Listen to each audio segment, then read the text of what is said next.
Fala pessoal, galerinha linda do meu coração, como vocês estão? Sejam bem-vindos ao podcast Bael, e aqui quem vos fala, o próprio Bael. E vamos de signo de novo, mais uma vez, porque este é um assunto deveras interessante, histórico, cultural, e como surgiu esta incrível filosofia do zodíaco. A palavra zodíaco significa círculo de animais, por isso que eles ficam dispostos em um círculo fechado. E eles representam um grande cinturão, digamos assim, que representa a trajetória do Sol em um determinado tempo, onde o Sol se encontra em uma determinada constelação. Então, quando o Sol passava, aliás, o Sol não passa, né? Quem passa é a Terra, mas segundo a nossa perspectiva de observador, quando temos a nossa ideia de que o Sol está passando em um determinado lugar, em uma determinada região, no espaço, é possível, nesta época do ano, né, neste período, observar uma constelação em destaque. E este é o primeiro ponto, foi daí que cada signo foi atribuído a uma constelação. O horóscopo zodiacal, ele é bem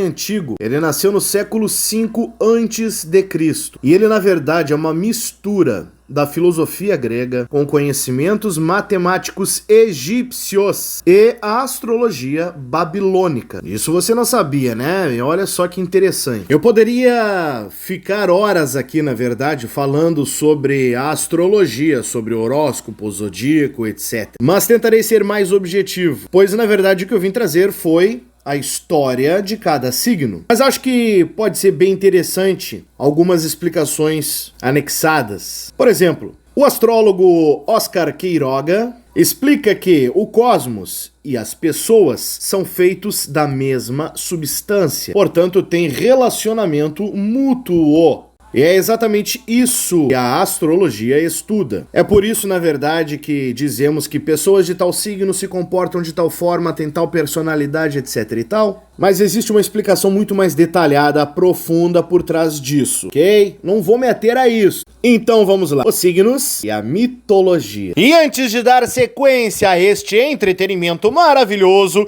que é ficar aqui ouvindo a minha voz linda, já vai deixando aquele like gostosinho. Inscreva-se no canal, é só apertar o botãozinho vermelho que está aí embaixo deste vídeo. Ative o sininho e compartilha com os amiguinhos. Começando por Áries. O filho de rei Atamas Fricho estava prestes a ser assassinado pela madrasta, mas na hora H ele foi salvo por um carneiro com lã de ouro enviado por sua mãe. O animal foi sacrificado e teve sua lã, o velocino de ouro, enterrado no pomar de Ares, o deus da guerra.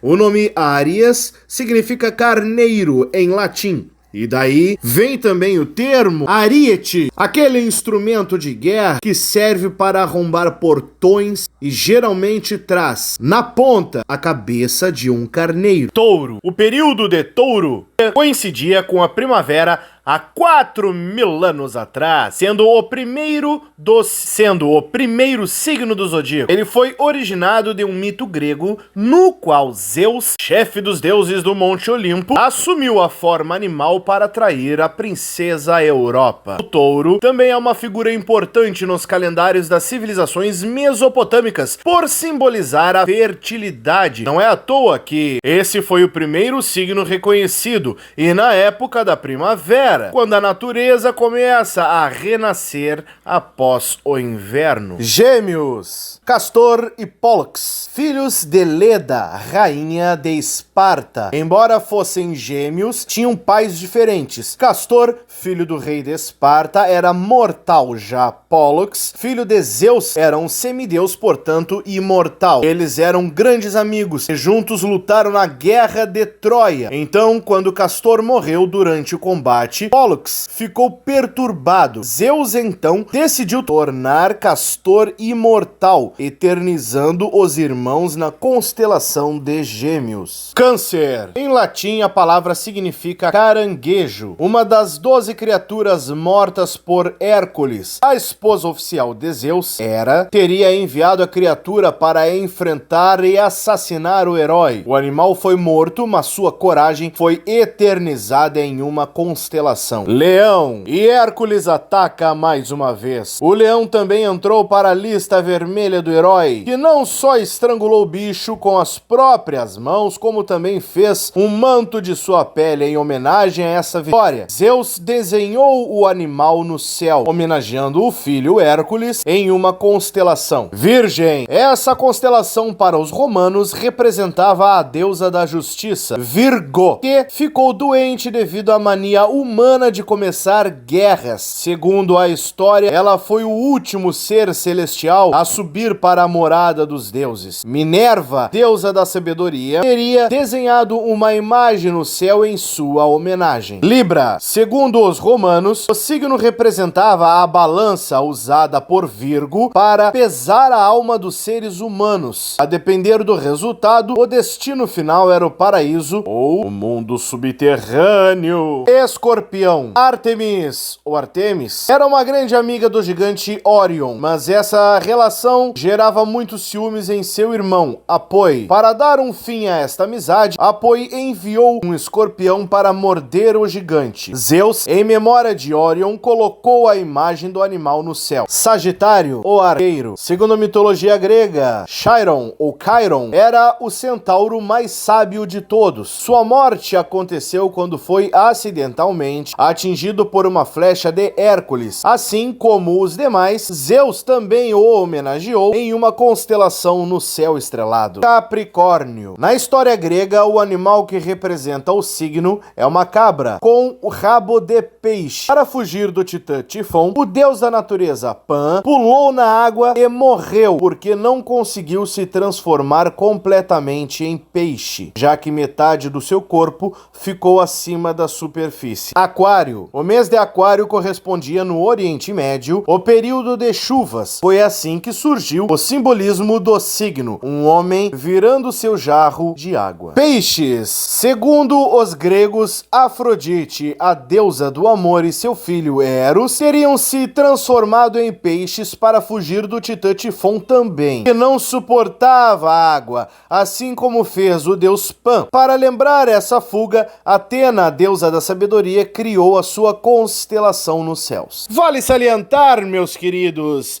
que foi um breve comentário sobre a origem de cada signo, mas já dá pra te entender como é que o teu signo surgiu. Eu recomendo que tu procures saber mais sobre a mitologia do teu signo, pois as histórias são bem maiores, mais longas, mais profundas, ricas em detalhes e mitologias. E eu espero ter contribuído para o enriquecimento da tua cultura, da tua sabedoria. Fica aqui mais uma vez o meu agradecimento e o meu convite. Assista aos outros vídeos.